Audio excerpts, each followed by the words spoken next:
Hello दोस्तों, आप लोग अपने परिवार ड्रीम एकेडमी प्रतापगढ़ के साथ जुड़ चुके हैं। आज हम बात करेंगे प्रोटोजोआ या इसी को कहते हैं परजीवी। प्रोटोजोआ या परजीवी से होने वाले रोगों के बारे में हमने पिछले वीडियो में बात की। बैक्टीरिया कह सकते हैं जीवाणु, बैक्टीरिया या कह सकते हैं जीवाणु से होने वाले रोगों के बारे में। यदि आपने मेरा पिछला वीडियो नहीं देखा तो उसको देख लीजिए। और उसके बाद आज हम चर्चा करेंगे इस वीडियो में प्रोटोजोआ से कौन कौन से रोग होते हैं। परजीवी, प्रोटोजोआ को ही परजीवी कहा जाता है हिंदी भाषा में।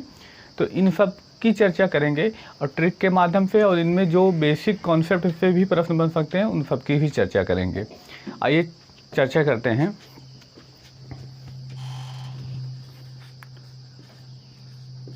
प्रोटोजोआ इसी को क्या कहा जाता है? तो परजीवी कहा जाता है।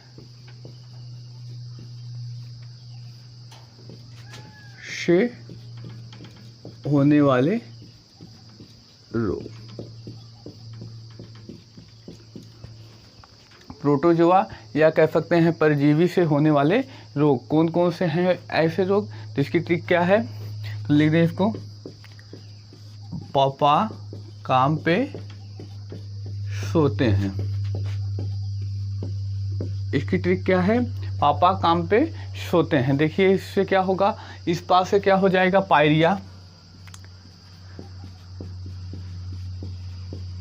इस पास से क्या होगा? तो पायरिया, पायरिया क्या करता है? दांत को प्रभावित करता है। यानी यह रोग किसको प्रभावित करेगा? तो दांत को। जिसके दांत में पायरिया हो जाता है उसका दांत दर्द करना आदि तरह की समस्याएं आती हैं। तो पायरिया किसको प्रभावित करेगा? तो दांत को प्रभावित करेगा। उसके बाद इसका से होता है, का से क्या होगा? तो कालाजार। इसका से क्या होगा? कालाजार। और इस माह से बात की जाए, इस माह से क्या होगा? तो मलेरिया। कालाजार और मलेरिया। इस पे से क्या होगा? पेचिस। सोना से क्या हो जाएगा? निंद्रा रोग। सोते से देखिए क्या हो जाएगा? सोने को क्या कहा जाए? सोने शब्द का पर्यायवाची शब्द ही है निंद्रा, यानी निंद्रा रोग भी इसी से होगा। और इस हाथ से क्या हो जाएगा? तो हाथी पाँव। क्या होगा? हाथी पाँव। यानी ये रोग क्या होता है? हाथ पैर में सूजन सी आ जाती है। इस रोग को क्या कहा जाता है? तो हाथी पाँव रोग कहा जाता है। आइए अब इनकी चर्चा करें, इनके बारे में एक एक करके। एक कौन कौन से कारण से होते हैं, किस कौन कौन से परजीवी या प्रोटोजोआ पाए जाते हैं, इन सब की चर्चा करें। पहले हम चर्चा करते हैं कालाजार के बारे में। जो कुछ पेपर की दृष्टि से इम्पॉर्टेंट है हम केवल उन्हीं बिंदुओं पर चर्चा करेंगे।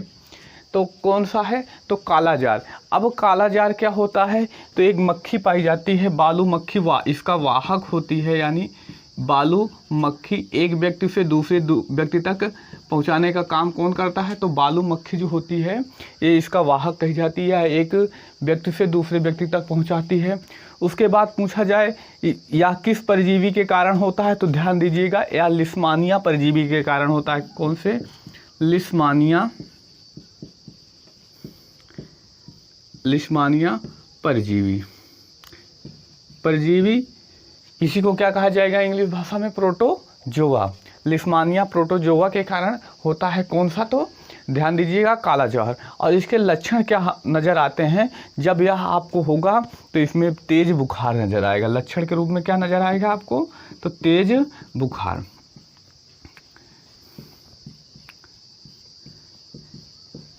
ये दोनों प्रश्न पूछे जा चुके हैं, हालांकि ये नहीं पूछा गया इसके लक्षण क्या होंगे, लेकिन आप लोग जानते रहिए लक्षण क्या होता है। तो तेज बुखार आएगा। लेकिन ये दोनों पूछा जाने वाला प्रश्न है, कई बार पूछा भी जा चुका है। कालाजार किसके कारण होता है? तो लिस्मानिया परजीवी होता है। इसका वाहक कौन, यानी फैलाता कौन है? तो बालू मक्खी जो होती है या इसको फैलाती है। आगे बात करें मलेरिया के बारे में। आगे बात करते हैं अगले रोग के बारे में। अगला रोग कौन सा है? तो मलेरिया। मलेरिया की चर्चा करें।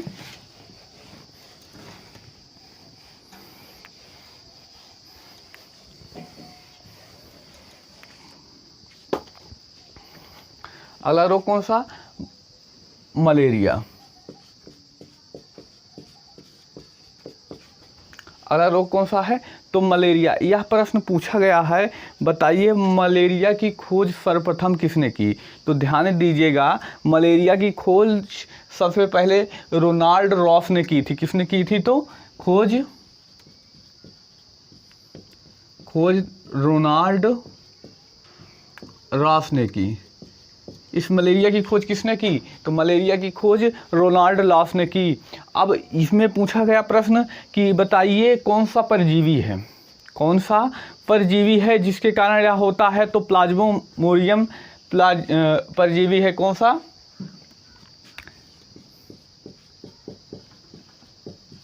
प्लाज्मोडियम परजीवी। परजीवी का नाम क्या है? तो ध्यान दीजिएगा, प्लाज्मोडियम परजीवी है। या पे प्रश्न पूछा गया है।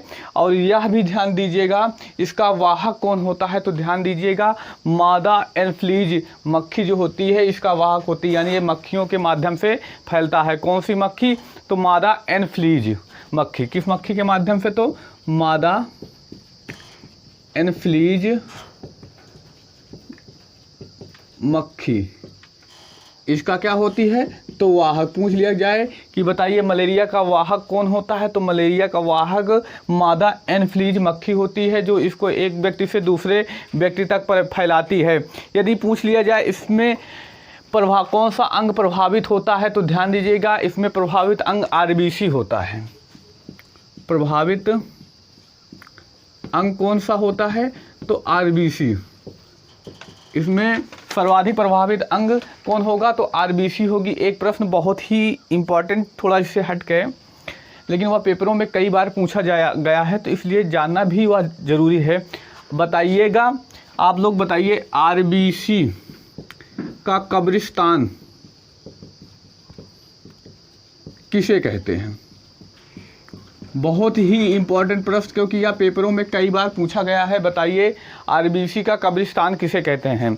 जिनको भी पता है वो कमेंट सेक्शन में बताएं। अगर नहीं पता तो हम इस वीडियो के लास्ट तक इसको ज़रूर बता देंगे। आइए बात करते हैं, प्रभावित अंग कौन सा हुआ? तो आरबीसी। और इसमें कौन सी दवा दी जाती है? तो कोरोना में बहुत ही चर्चित रही कुनैन की दवा। कुनैन दिया जाता है। और कुनैन किससे बनता है? तो ध्यान दीजिएगा, सिनकोना वृक्ष एक पाया जाता है इंडोनेशिया में, या खास करके पाया जाता है। तो इंडोनेशिया में पाए जाने वाला जो सिनकोना का वृक्ष है उसकी छालों से बनाया जाता है। कौन से वृक्ष से? सिनकोना वृक्ष की छालों से। तो ध्यान दीजिएगा, या कोरोना काल के दौरान यह दवा बेहद ही चर्चित रही, तो पेपर के लिए बेहद ही इम्पॉर्टेंट हो जाता है। और इस मलेरिया के प्रति जागरूक होने के लिए, इसको दूर करने के लिए, व्यक्ति को इसके बारे में बताने के लिए मनाया जाता है कौन सा दिवस? तो मलेरिया दिवस। अब मलेरिया दिवस कब मनाया जाता है, अभी प्रश्न पूछा जा सकता है। तो ध्यान दीजिएगा, 25 अप्रैल को क्या किया जाता है? मलेरिया दिवस के रूप में मनाया जाता है। कब? तो 25 अप्रैल को मलेरिया दिवस के रूप में मनाया जाता है। अगले बिंदु की बात करें, अगला बिंदु कौन सा है? तो पेचिश। पेचिश की चर्चा करें। पेचिश कैसे फैलता है, क्या होता है?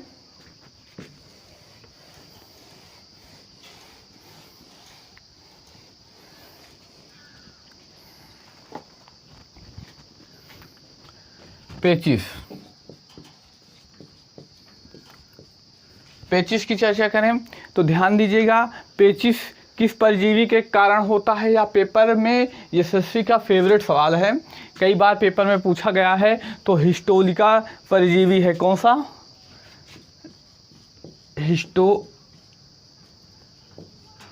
क्या नाम है? हिस्टोलिटिका परजीवी।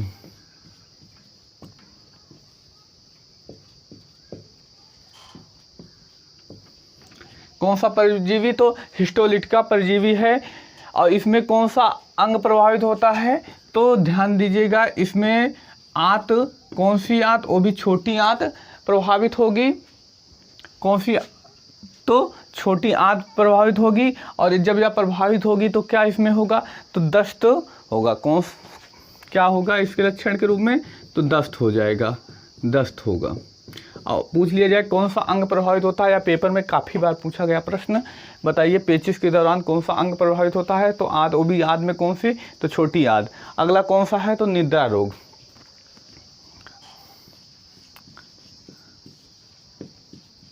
निद्रा रोग, निद्रा रोग यह प्रश्न बहुत ही ज़्यादा इम्पोर्टेंट, बहुत ही ज़्यादा ग्रुप डी और एसएससी के लिए खास करके। बताइए निद्रा रोग का वाहक कौन कौन होता है, तो वाहक, ये वाहक इम्पोर्टेंट रखिएगा, सी फ्लाई मक्खी। कौन, सी फ्लाई मक्खी कौन होता है, तो सी फ्लाई मक्खी इसका वाहक होती है। अगर इंग्लिश में बात करें तो टीएसई फ्लाई मक्खी, सीसी फ्लाई मक्खी। अगर पूछ लिया जाए कौन सा परजीवी होता है, तो ध्यान दीजिएगा टिप्रोफोमेना परजीवी होता है। कौन सा परजीवी, टिप्रोफोमेना परजीवी, टिप्रोफोमेना परजीवी इसका जो है क्या होता है, परजीवी होता है, जिस कारण यह उत्पन्न होता है। और इस दौरान प्रभावित कौन अंग होता है, तो प्रभावित अंग होगा कौन सा, मस्तिष्क।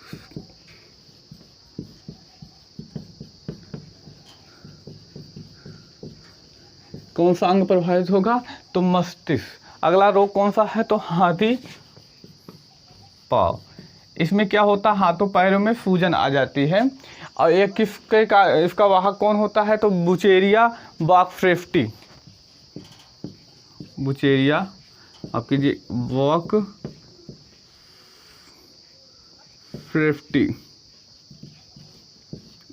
परजीवी। परजीवी कौन होता है, बुचेरिया बॉकफ्रेफ्टी इसका परजीवी होता है।